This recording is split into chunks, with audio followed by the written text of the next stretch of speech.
दोस्तों हमारे चैनल को सब्सक्राइब करिए, बेल आइकन को दबाइए और बेल आइकन को ऑल पर क्लिक कर लीजिए ताकि हमारी लेटेस्ट वीडियो आपको सबसे पहले मिल सके और ये बिल्कुल फ्री है।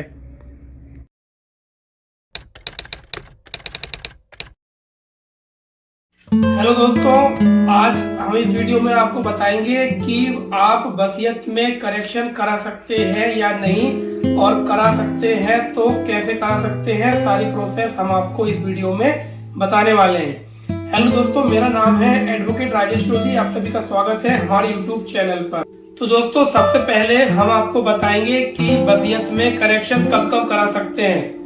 तो सबसे पहले आप ये समझ लीजिए कि वसीयत जब भी बनती है, अगर रजिस्टर्ड वसीयत है तो रजिस्टर्ड वसीयत को करेक्शन कराने के लिए आपको जो है सुधार विलेख बनवाना होता है। ऑनलाइन रजिस्ट्री जैसी प्रोसेस होती है, सेम प्रोसेस इसमें भी होगी। आपको सुधार विलेख बनवाना होगा, सुधार विलेख डीड बनेगी।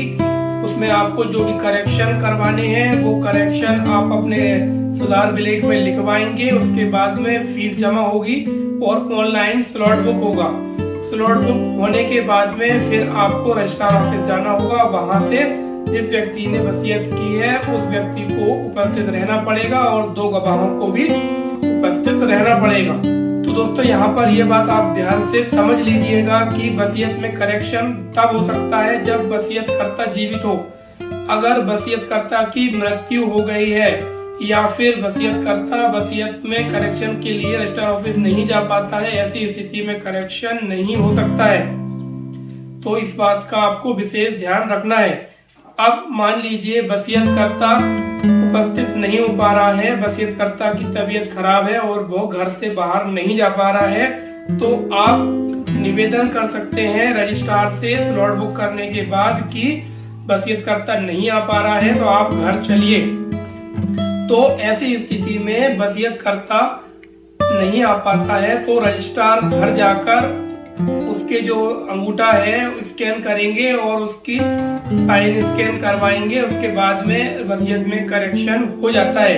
यही सेम प्रोसेस रजिस्ट्री में भी हो जाती है। अगर कोई व्यक्ति बुजुर्ग है या कोई बीमारी से ग्रसित है और वो रजिस्ट्रार ऑफिस नहीं आ पाता है तो रजिस्ट्रार ऑफिस से रजिस्ट्रार खुद स्वयं जाकर उस व्यक्ति के पास जाकर के और उसके अंगूठा स्कैन करवाते हैं, थंब स्कैन होता है, और जो प्रोसेस रजिस्ट्रार ऑफिस में होती है वो प्रोसेस घर भी बुक करके ले जाते हैं और जो है करेक्शन हो जाता है। तो दोस्तों, करेक्शन की सबसे इम्पोर्टेंट बात ये बात भी समझ लीजिए कि मान लीजिए एक व्यक्ति ने अपने जीवन काल में 2 वसीयत कर दिए, तो ऐसी स्थिति में कौन सी वसीयत मान्य होती है। अब जैसे मान लीजिए आपके पिताजी ने आपके नाम पे कोई वसीयत करी है और मृत्यु के समय उन्होंने आपकी बहन मतलब उनकी बच्ची के नाम पे कोई वसीयत कर दी है उसी संपत्ति की, तो ऐसी स्थिति में जो लास्ट वाली वसीयत है वो मान्य होती है। अब भले ही आपने पहले वाली वसीयत में करेक्शन करा लिया हो, लेकिन जो अंतिम वसीयत रहती है वही मान्य होती है। दोस्तों, अब आपको हम बताएंगे कि आपको वसीयत करवाते समय किन किन बातों का ध्यान रखना चाहिए।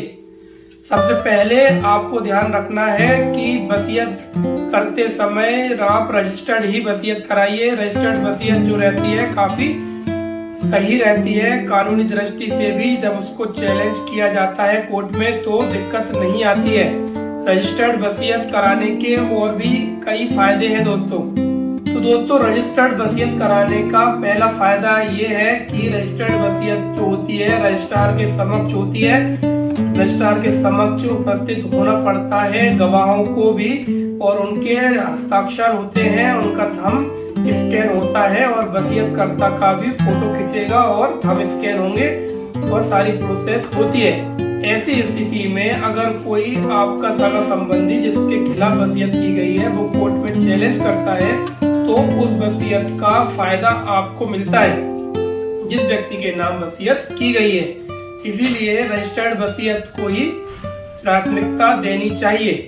लेकिन अगर स्थिति ऐसी है दोस्तों कि रजिस्ट्रार ऑफिस नहीं जा सकते हैं, कोई व्यक्ति मृत्यु शैय्या पर है और वो अपनी जमीन प्रॉपर्टी की वसीयत करना चाहता है, तो आप ऐसी स्थिति में सादा कागज पर भी उसकी संपत्ति को लिखवा सकते हैं और उसके हस्ताक्षर या अंगूठा लगवा सकते हैं। यहाँ पर ये बात आपको ध्यान रखनी होगी कि आपको 2 गवाहों के हस्ताक्षर उस वसीयत पर कम से कम करवाने चाहिए।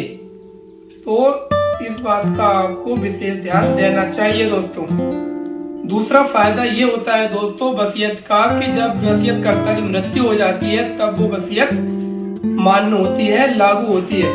अगर मान लीजिए किसी वसीयतकर्ता ने अपने जीवन काल में कोई वसीयत की है, मान लीजिए आप उसी के लड़के के नाम वसीयत की है कोई संपत्ति की, लेकिन वो उसका अच्छे से रख रखाव नहीं करता है, पालन पोषण नहीं करता है, उसका भरण पोषण अच्छे तरीके से नहीं करता है, और ऐसी स्थिति में अगर वसीयतकर्ता को लगता है कि नहीं मैंने गलत वसीयत कर दी है, तो वह दूसरी वसीयत भी कर सकता है और वह जो दूसरी वसीयत है उसकी मृत्यु के बाद लागू हो जाएगी, पहली वसीयत ऑटोमेटिक निरस्त हो जाएगी। तो दोस्तों इस वीडियो में हमने आपको बताया है कि वसीयत करते समय किन किन बातों का ध्यान रखना चाहिए और वसीयत को कैसे करना चाहिए। अब हम दोस्तों इस वीडियो को ज्यादा लंबा नहीं करेंगे। सभी फ्रेंड्स से रिक्वेस्ट है, जिन मित्रों ने चैनल को सब्सक्राइब नहीं किया है सब्सक्राइब कर लीजिए, बेल आइकन को दबाइए, ऑल पर क्लिक कर लीजिए ताकि हम जब भी कोई लेटेस्ट वीडियो डालें तो आपको उसका नोटिफिकेशन सबसे पहले मिल सके। अब हम इस वीडियो को यहीं समाप्त करते हैं। कल हम मिलेंगे नई कानूनी जानकारी के साथ नई वीडियो में।